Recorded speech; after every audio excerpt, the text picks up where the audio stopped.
God, indivisible, with liberty and justice for all. I don't know if you saw that. I brought it. No. Okay, at this time, we'll go into the public portion. Anyone wishing to address the board may do so. Please state your name and address for the record. Yes, Jerry Bloom, 24 Fairfield Avenue. Shelton, I see we're skipping the roll call again. So I want to thank you, Mayor Loretti, for purchasing these properties on you're going to River Road and High Meadows Estate. Also that 5.3 acres to thwart the developers, turn it into an open space. Very good. Now, for the past 3 years, I've been standing here every month asking you all to please pave the road at Riverview Park. I even submitted a petition to that effect. It's been ignored. All right. As we all know, President Trump's State of the Union address in January, when he asked Congress to please stand if they support public safety and national security. Half of the House did. All Republicans, 1 Democrat also stood. The remainder stayed seated. Fortunately, President Trump yesterday signed into law the Secure America Act, which funds the Department of Homeland Security, Customs and Border Patrol, and Immigration and Customs Enforcement to the tune of $70 billion, which will fund DHS until he's out of office. This is an ideal time to take advantage of the 1996 Immigration and Nationality Act for Shelton to sign on board to have its entire police department's salary funded by the federal government by assisting ICE to the tune of nearly $8.7 million. You all hear that? 8.7, which would be a nice tax break for us if you care to lower some taxes. Here in town, oh, yes. And of course, the Democrats refused to vote for the SAFE Act, which will require U.S. citizenship proof in order to vote so that the illegal aliens can vote. There could be no other reason. Stay here, we have the Connecticut Trust Act, which prohibits all law enforcement in Connecticut from participating and cooperating with ICE. This also, they will not honor ICE requests to detain criminals that they have arrested and hand over. Once they're booked, they make bond, they're released back out onto the street to commit more crimes.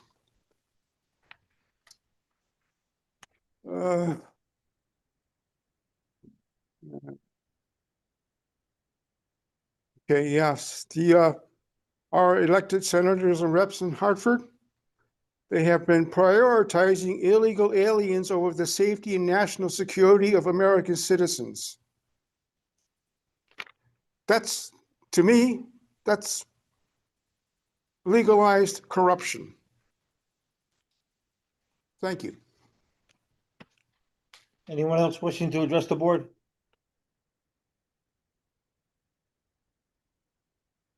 Good evening, members of the board, Mayor Loretti. My name is Dan Beardsley. I live at 89 Pearmain Road. I am here to talk about the property at 276 Leavenworth Road. Last night at the P&Z meeting, the zone change was denied. And with that denied, I currently have a sales and agreement contract for 2 acres out of that 5.3 acre property. And I just want to let the board know that I'm still interested in this property. It's been in our family for 177 years. We've been farming it for a long time. my father and I still would like to continue to do that. So with that zone denial, my contract with Mr. Carwanta, who currently owns it, is going to be void, most likely. So I wanted to request that the board consider the same type of contract with me so that I could purchase the 2 acres, which includes the house, the outbuildings, and the barn there. With that purchase, I can go ahead and make the improvements that it needs very badly, estimated between $300,000 and $400,000. Only has heat in half of it or so. So it needs a lot of work. I want to do that. I want to keep that house and make it beautiful and make it part of our farm again, Beardsley Cider Mill and Orchard. And we have a lot of plans for it that we would like to pursue. A lot of it is what my uncle did. We want to grow the garlic, make some black garlic there. We want to get the organic bakery going again there. We want to use the lavender that they have there. We actually use lavender in our gin that we make at the farm distillery. We want to grow some herbs, and we want to have some farm animals for people to see how farm animals live. So I would just respectfully ask the commission, or the board, excuse me, to consider that purchase to come to me. So I want to buy it because I want to improve these buildings. I don't want to lease the buildings because if I don't own them, I don't want to spend all the money to improve it and make it beautiful. But the back 3 acres that were in question, I would be happy to lease that as well from the city, should the city move forward with buying this property. That's all I've got to say, and I hope you consider that. Thank you. Anybody else wishing to address the board?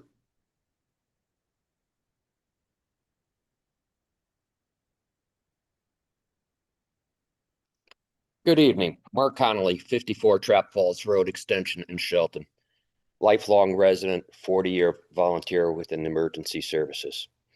I too am here to talk about 276 Leavenworth Road, the 824 referral, and the application that was presented forward. However, I have concerns more about the procedure, not the process. The procedure of posting an agenda 24 hours in advance. This meeting started at 5:30. Planning and zoning started at 6. Posting by FOI regulations is 24 hours.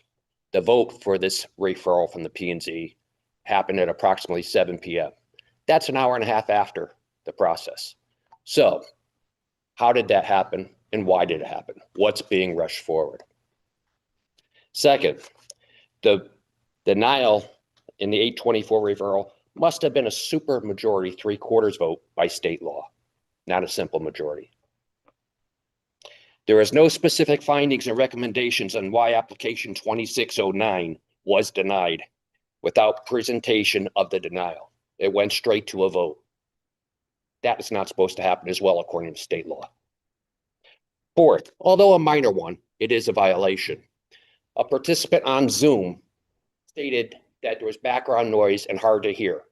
According to FOI regulations, when that is brought forward, the meeting is supposed to be stopped and that is supposed to be corrected before it moves forward. So in this world of technology, we need to know all the rules in that part of the process. So I'm just bringing that to light as far as the processes.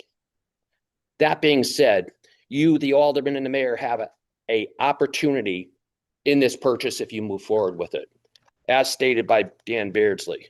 But the true question will be, will future generations see this current board of aldermen as a board who saved this family's heritage, or will it be a board that hurts small businesses and destroys a family legacy?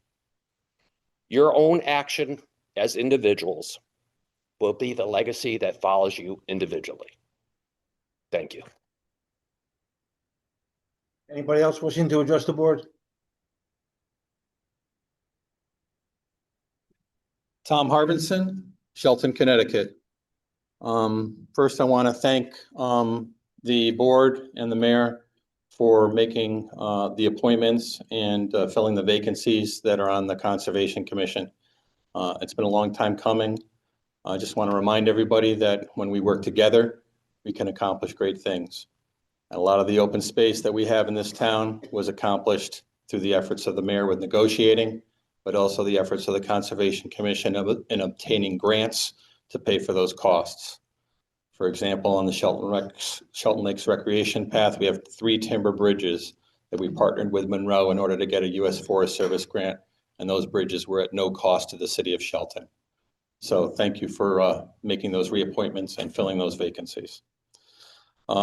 Secondly, I want to talk about something personal to me. Speeding on Route 110, specifically Leavenworth Road. We had another accident there today that closed the road over near Nickeldale where it intersects. I have personally, this year alone, been the first responder at 4 accidents at the intersection of Route 110 and Walnut Tree Hill Road, one of which took out a telephone pole in the darkness with lights not there, and so the wires were across the road. The traffic on that road is way too fast. You can solve this, even though it is a state highway. You can have the chief of police do a traffic study and then apply to put traffic cameras there that will automate the generation of revenue if there are speeders. I know there are some concerns about privacy with flock cameras and such that are used for this kind of purpose, but something has to be done. There are way too many accidents, and there is going to be a fatality there sooner or later. Secondly, that can generate a lot of revenue. Talk to the other towns that do this. A lot of revenue for the city. It is not an operator infraction. It is an owner of the vehicle infraction. Secondly, there was an article in the newspaper a number of months back where Alderman Belmacci had been working with the mayor regarding a no cost to the city effort to ensure that vehicles in our town are properly registered in the state of Connecticut, and specifically in our town, generating the property taxes that they should. There are far too many vehicles with Florida plates and other locations that are not registered in Connecticut. And it generates hundreds of thousands of dollars for Danbury, for Bridgeport, and other towns that of course have a high mill rate. But there are way too many cars, as I drive around, that are basically tax cheats. And you have a process that had been started to correct that. I have not heard anything further, but I hope it's reaching its fruition. Thank you. Anyone else wishing to address the board? Hearing none, we'll close the public portion and move on to the regular agenda. Before we do that, Alderman Duncan has asked me to issue a proclamation on behalf of Juneteenth Day. And so we'll do that. And it reads as follows: whereas June 19th, 1865, more than 2 years after the Emancipation Proclamation, Union soldiers arrived in Galveston, Texas, and announced that all enslaved people were free, making a pivotal moment in American history, known as Juneteenth. Whereas the 2-year delay between the Emancipation Proclamation and the enforcement of the freedom in Texas represents both challenges of that era and the enduring pursuit of justice. Whereas Mrs. Opal Lee, known as the grandmother of Juneteenth, helped bring national recognition to this historic day by walking symbolic 2.5-mile journey representing the 2.5 years it took for the freedom to reach all enslaved people, raising awareness and advocating for Juneteenth to be recognized as a national holiday. I'm having trouble seeing this. I got lousy glasses. Here, what do you see? Might be a little bit better. Wow, I can see clearly now. Whereas Juneteenth commemorates the end. You know, we go through this every month with him. The timer. On his phone. No, he's just a phone. He can't live without this phone. No, it's a timer for when people are out there. Whereas, this is your fault, John.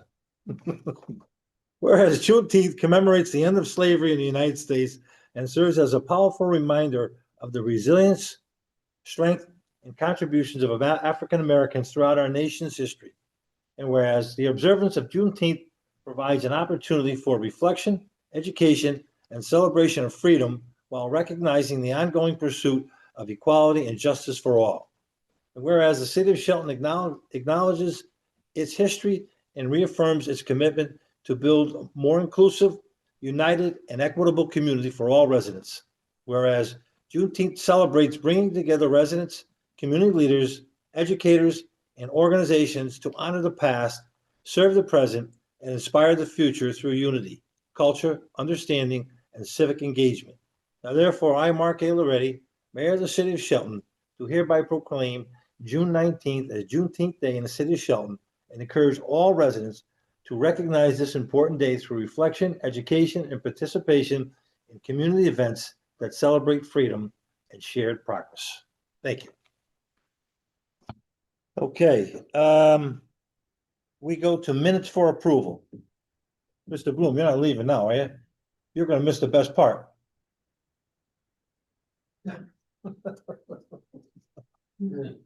Minutes for approval, the Board of Aldermen regular meeting, April 9th, 2026, special public hearing on the budget, May 12th, 2026, and the Board of Aldermen special meeting, May 21st, 2026. Move to waive the reading and approve the regular meeting minutes of April 9th, the budget hearing on the budget of May 12th, and the Alderman special meeting of May 21st, 2026. So moved. Second. Motion is made and seconded. Any discussion? All those in favor? Are there any opposed? Motion carries. Finance Committee, there are no items. The Public Health and Safety Committee, there are no items. And the Street Committee, there are no items. And now we'll go to the report of the president, which I know that he has a statement that he'd like to make. Give me one copy. President. Get a copy of it. Yeah, no, that very good. One for Ben. Ben, could you get the clerk the copy, please? Let's go there.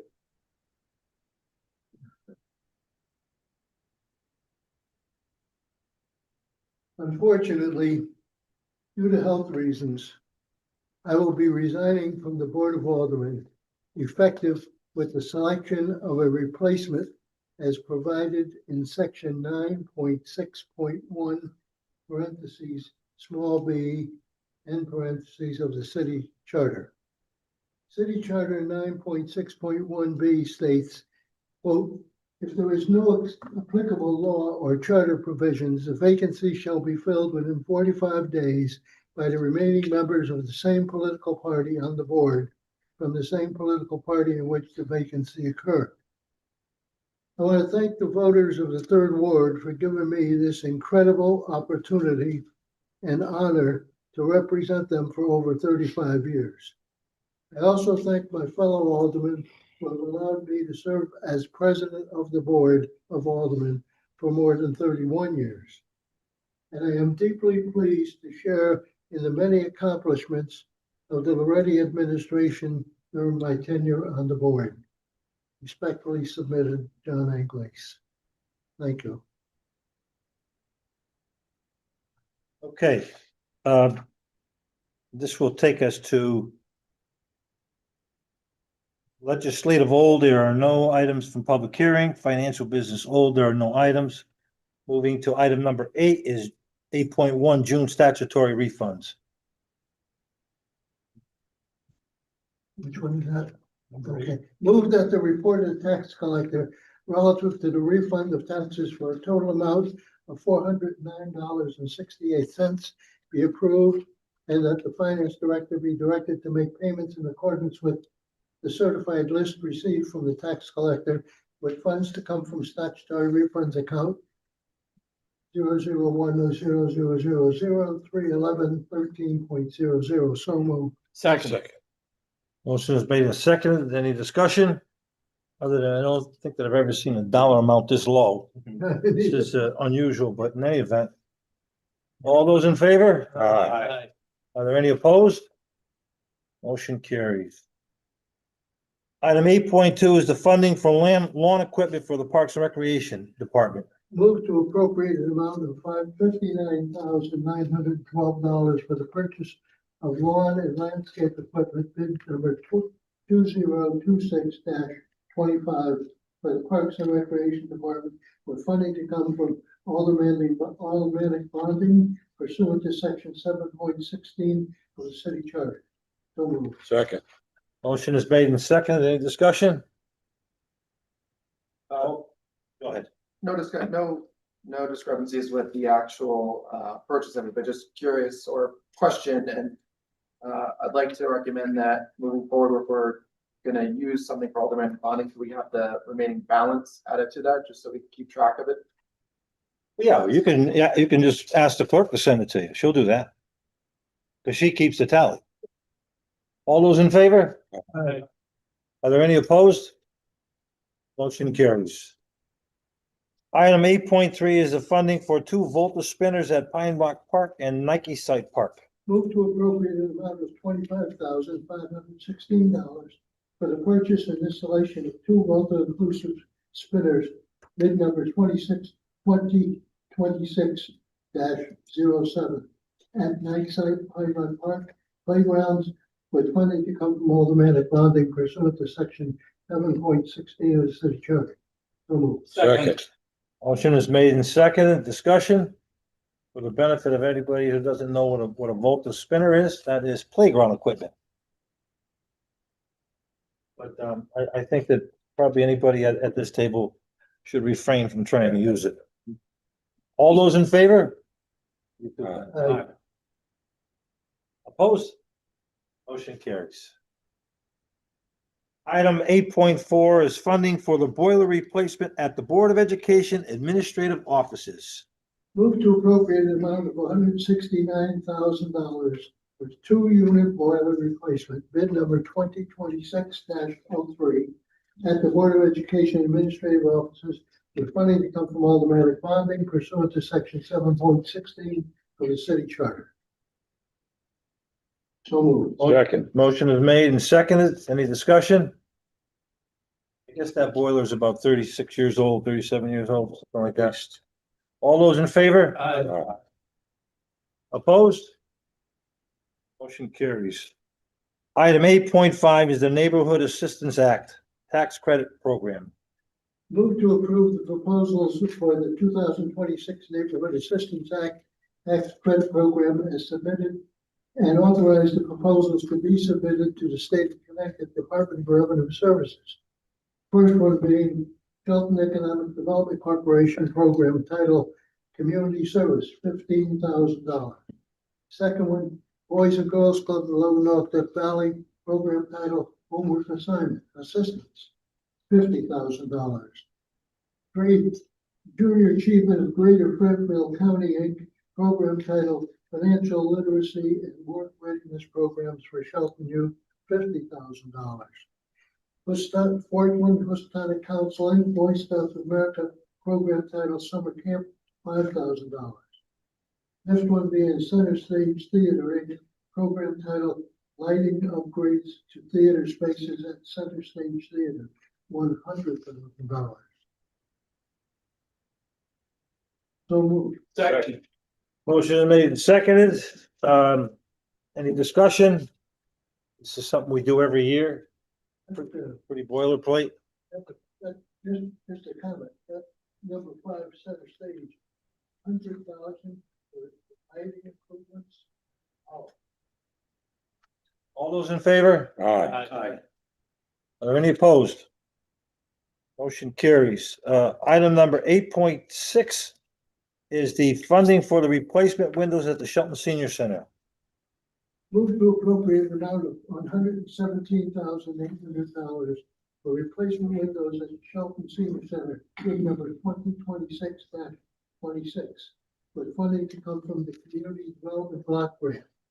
Further authorize Mayor Murphy to execute any and all documents to effectuate same. So moved. Second. Motion is made and seconded. Any discussion? All those in favor? Aye.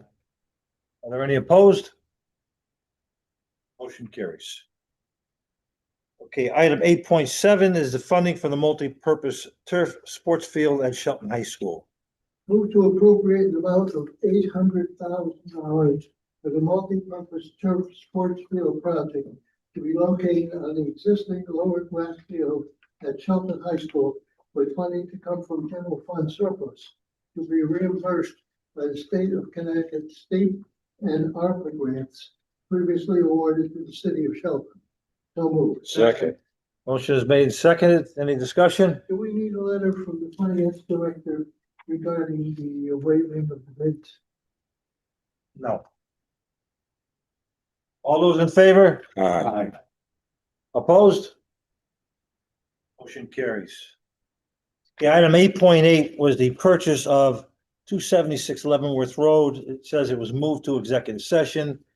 Quite honestly, I think we should leave it in open session and have the discussion right now. There's a lot of things I think that need to get said about this purchase, and particularly the activity that went on at the Planning and Zoning Commission last night. So if there's no objection, we'll take up this topic right now. Do you have any objections? No. Okay, so, over the last 35 years, the city of Shelton has bought over 2,000 acres of open spaces, and I can't tell you how many different parcels that would encompass. But I've never had such a debacle of discussion about a piece of property as we did with this one, and I just think that it's almost insane. This is a piece of property that we have pursued for over 5 years, sat with the family 3 years ago in my office, also met with Dan Beardsley. The only thing he was interested in at the time was the barn. And now we learned through the Planning and Zoning Commission that a 2.5 acre parcel is being carved out, which, by the way, creates a non-conforming lot had they gone forward with it, which in my mind would be problematic. But even beyond that, there's still opportunities to do many things. When the city is in control, we control the destiny. When you change zones and you let it go to private hands, that also changes. So what's represented in a meeting in 2026 could change drastically over the course of time. And people need to understand that, especially with the idiocy of the state statutes that govern planning and zoning that exceeded local control in planning and zoning as of recently. And I know, Brian, you made some comments with regard to a Howe Avenue property that was going for high density, and you want to talk about poor planning? Poor planning? You look at downtown and tell me that's poor planning. I think that I would refer you to the General Assembly in Hartford to look at the idiocy of what they've done with changing laws that allow buildings to be put up with no parking requirements whatsoever. So, and I intend to go to that zoning meeting to address those comments, because I am not going to sit there and listen to people point the finger at things that were done through the Loretti administration over the last 30 years. If you don't like what's going on in downtown Shelton, I want to show you the before pictures, what it looked like 35 years ago and what it looks like today. And I won't have to say anything else. But this plays into this whole Beardsley property purchase. If you're not familiar with it, and I know that some people are familiar with it, it's a beautiful piece of property. It also abuts two pieces of open space, one owned by the city, one owned by the land trust. And if you look at the number of acres and the parcels that the city has purchased over the last 30 years in the White Hills area, you'll see that this is totally consistent with our thinking and our philosophy about creating an agricultural zone in the White Hills area and letting it maintain that way forever. And when the city owns it, it's maintained that way forever. Despite the stupid comments that were made at the Planning and Zoning Commission, for two people to vote to approve the zone change and not recognize the importance of what the city has been doing is, I don't know, I don't know what the words are for it. But I sat and I listened to some of the dialogue, and I gotta have to scratch my head. You know, they wanted to approve a zone change. What happens if this thing went to wetlands and wetlands denied it? What would that zone change be? We'd get something else other than what was represented. And when an attorney stands up in a meeting and says, yeah, we have a contract for sale. Okay, I got a bridge for sale too. You know, what does the contract say? Does anybody know what the contract says? You know, what are the out clauses of that contract? There are so many different factors that came in to this whole 5.5 acre piece that to me made no sense whatsoever. That they put the cart before the horse, that people got their emotions in front of their thinking, and then didn't think that the 824 referral was a good move on behalf of the city. I got to tell you something, I resent that. Totally consistent with what we've done. And what happens with that property in the future? People will not be disappointed. There's plenty of opportunity to do many things. And I didn't come here tonight to ask for an approval to buy it, despite what was represented in the public portion. Or some of the idiotic things that are said on social media. And time again, an attempt just to mislead people. Far from what the reality of is it, and even far from what the results have yielded for this city. So, you know, I brought a map today. Kelly, get the map for me, please. I want to talk about the Hidden Ponds Estates, which is also another 5 acre parcel up in the White Hills area that the city is looking to buy and was talked about last night at the Planning and Zoning Commission, but not a word was said about that. Yeah, I should, let me come over here.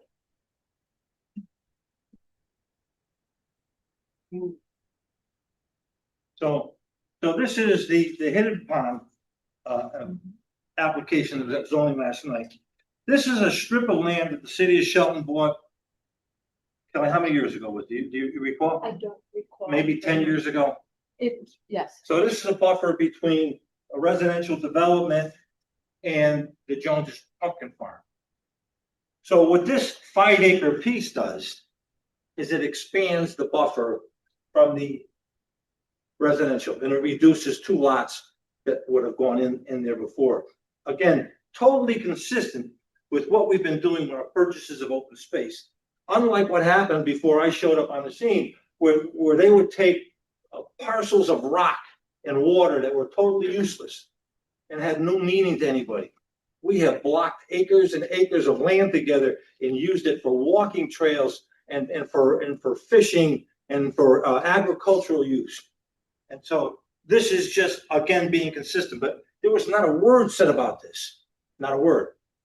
And I have to question what the significance of 276 Leavenworth Road was as opposed to something like this.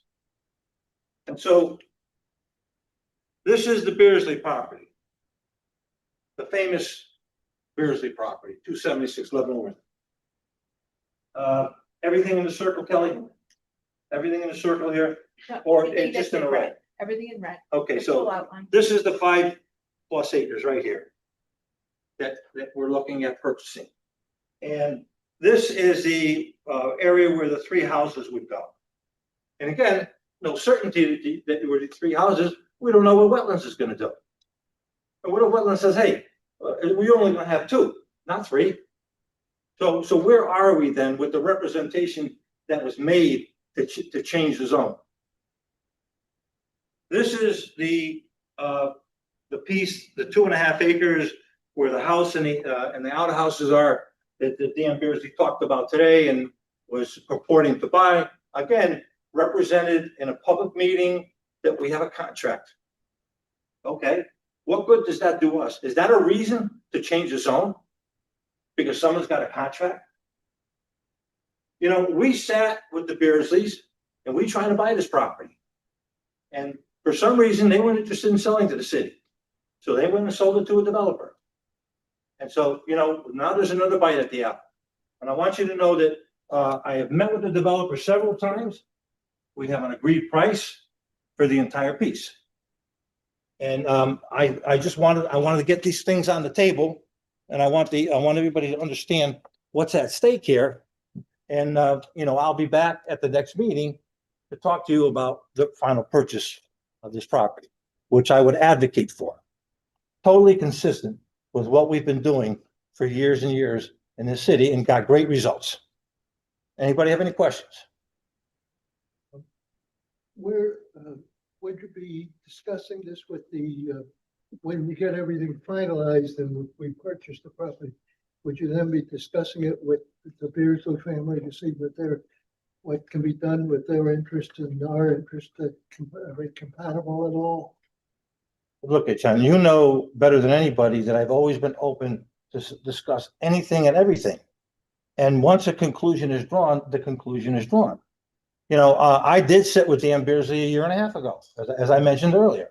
I'm happy to do that again, but I'm going to tell you something. I'm not interested in carving out a piece and selling it because you don't know what the next owner is going to do. There are other creative things that can be done, like long-term land leases that give the person who wants to make an investment in the property the security that they need and the opportunity to recoup their investment. And those are the things that we should be talking about. When you sell a piece of property, it's gone. You don't control it anymore. We bought the development rights, 400 acres from Terry Jones. We bought the development rights for the canal down on the river. So we have solidified what the destiny of those properties are going to be.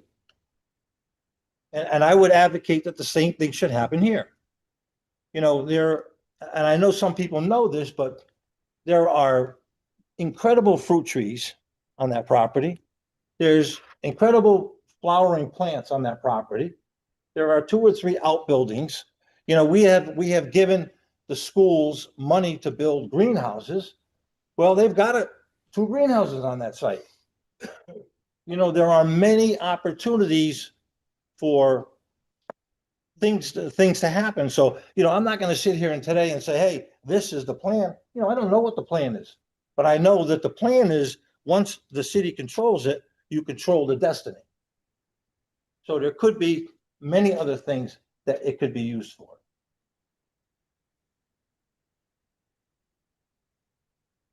Anybody else?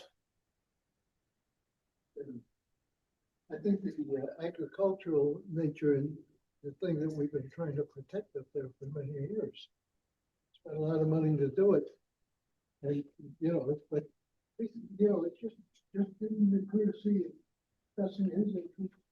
So that the family has an opportunity to make their statement. If they can work out, they work it out. Of course, that's a separate issue. Because they could have worked that out with their family years ago without any involvement here, but that didn't happen. We tried to buy the property, that didn't happen. So, there's still a lot of land available up there. When you start changing the zone because you're worried, you want to try to control what goes there, and you don't want the 830G. People can do 830G wherever they want, as long as they can make their case. That's the reality of it. So, but what a signal that sends just to change the zone and do it this way. I think there are many flaws with what the commission was about to do. And quite honestly, I'm glad that they reversed their course. Some people saw the forest for the trees. 2 others didn't. So that's all I have to offer right now. This will be back. Hidden Ponds Estate will be back for your consideration. And I have numbers that I'll discuss with you in executive session, and we'll move forward. Anybody have any questions, comments?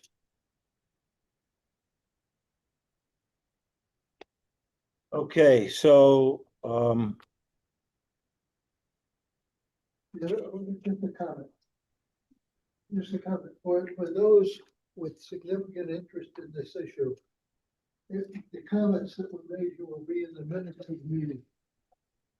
Access the minutes of the meeting so you can see exactly what was said. This moves to item 8.12, the emergency repair of sewer main on Foley Avenue. The only thing that they're asking for is a waiver of bid.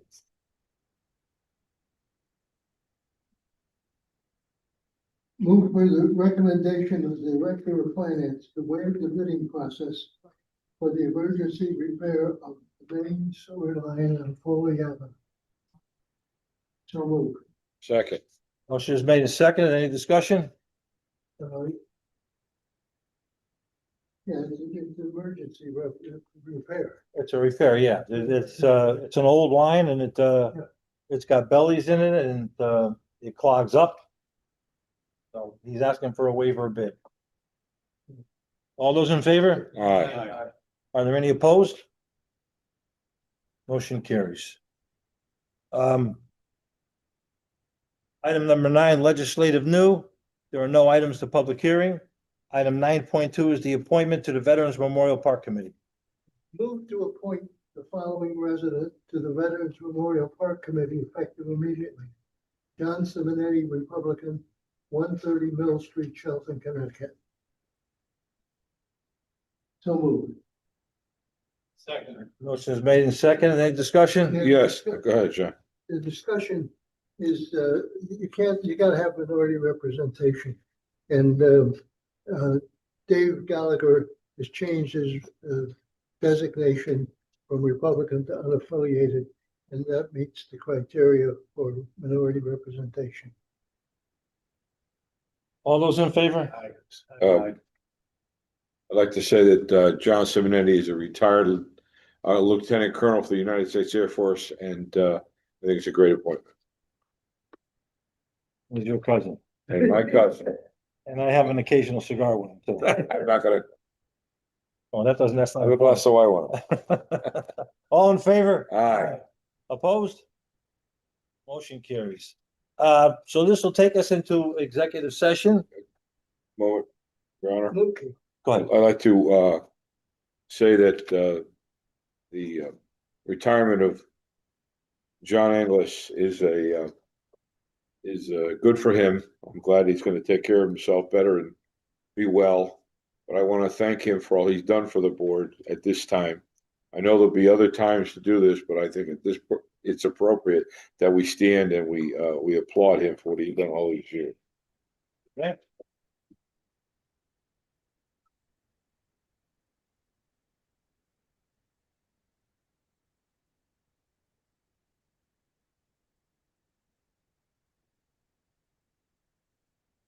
Here's my speech earlier today to play. Save the next one, John, for the Italian club. Yeah. All right, at this time, we'll entertain a motion to go into executive session and ask that we invite the corporation counsel and assistant counsel and administrative assistants. So moved. Second. All in favor? Aye. Motion carries.